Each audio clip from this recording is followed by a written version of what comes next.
विक्रम के गायब होने के ठीक 3 साल बाद उसके छोटे भाई आर्यन को पुलिस से एक लावारिस गाड़ी मिलने की सूचना मिली।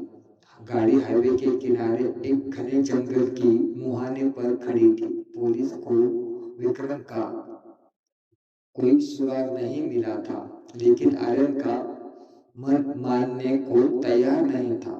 वो जानता था कि भाई का राज उसी जंगल के किसी कोने में छिपा है। आर्यन उस हवेली के सामने खड़ा था जहां 3 साल पहले विक्रम गया था। रात का सन्नाटा घना था और हल्की बारिश हो रही थी। आर्यन ने जेब से एक पुरानी टॉर्च निकाली और हवेली का भारी लोहे का दरवाजा धकेला।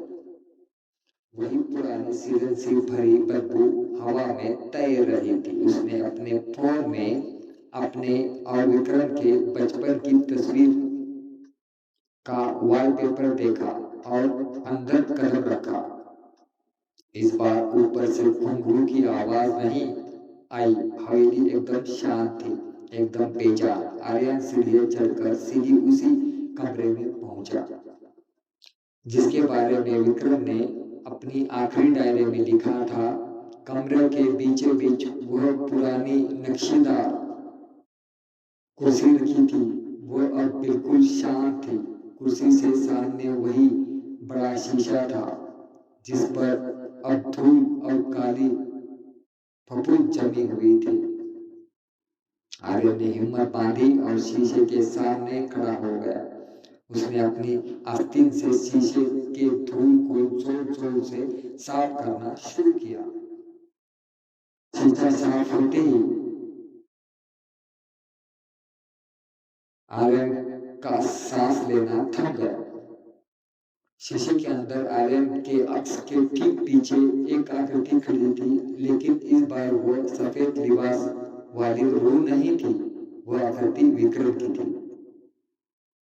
उसके कपड़े फटे हुए थे, चेहरा बिल्कुल पीला और आंखें पूरी तरह काली थी, जैसे उनमें से रोशनी निचोड़ ली गई हो। विक्रम का अक्स शीशे के अंदर आर्यन के पीछे ठीक पीछे खड़ा था और उसके होठ धीरे धीरे हिल रहे थे, जैसे वो कुछ कहने की कोशिश कर रहा हो। भैया, आर्यन की आवाज गले में ही घुट कर रह गई। उसके झटके से पीछे मुड़कर देखा, कमरा पूरी तरह खाली था। आर्यन ने फिर शीशे की तरफ देखा। विक्रम का अक्स अब शीशे के कांच पर अंदर से अपना हाथ मार रहा था। आवाज इतनी तेज थी कि जैसे शीशा अभी टूट जाएगा। अचानक विक्रम के अक्स ने अपनी गर्दन एक अजीब से कोण पर मुड़ी और उसकी आंखें आर्यन की आंखों से मिली। शीशे पर अंदर की तरफ से खून की बूंदें टपकने लगी और कांच पर एक नया संदेश उभरा। भाग जाओ, वो मेरी जगह दूसरी ढूंढ रहा है। भाग जाओ, वो मेरी जगह दूसरा ढूंढ रहा है। आर्यन का कलेजा कांप उठा। उसने पीछे हटने की कोशिश की, लेकिन तभी कमरे का दरवाजा अपने आप जोर से बंद हो गया। धड़क। टॉर्च की रोशनी बंद चालू होने लगी। आर्यन ने घबराकर चारों तरफ देखा। उस कुर्सी के पीछे से वही सफेद लिबास वाली आकृति धीरे धीरे हवा में उठने लगी। इस बार वो अकेला नहीं था। उसके एक हाथ में विक्रम का हाथ था, जो किसी कठपुतली की तरह बेजान लटक रहा था।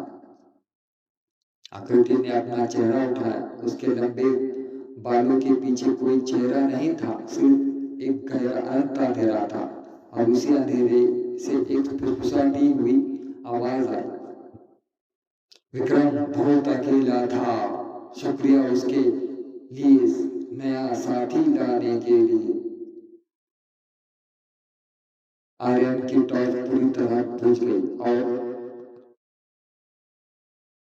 हवेली के उस बंद कमरे में एक साथ दो चीखें गूंजी, एक आर्यन की और दूसरी उसके भाई की। चला मित्रांनो, लाईक करा, सबस्क्राईब करा, कमेंट करा, शेअर करा. तर काल्पनिक कथा आहे, कोणत्या गोष्टीचा किस्साही काही सबंध नाही. तर तुमच्या फक्त मनोरंजनासाठी ही कहाणी बनवली गेलेली आहे मित्रांनो. कमजोर दिल की ना देखे. तर मित्रांनो, कमजोर मनाचे पाहू नका मित्रांनो. काल्पनिक कथा आहे, कोणत्या गोष्टीचा किस्साही काही सबंध नाही मित्रांनो. लाईक करा, सबस्क्राईब करा, कमेंट करा मित्रांनो. कमजोर मनाचे अजिबात पाहू नका. काल्पनिक कथा आहे, कोणत्याही गोष्टीचा कशाचाही काही सबंध नाही. तर मित्रांनो, नक्की लाईक, सबस्क्राईब, कमेंट जरूर करा.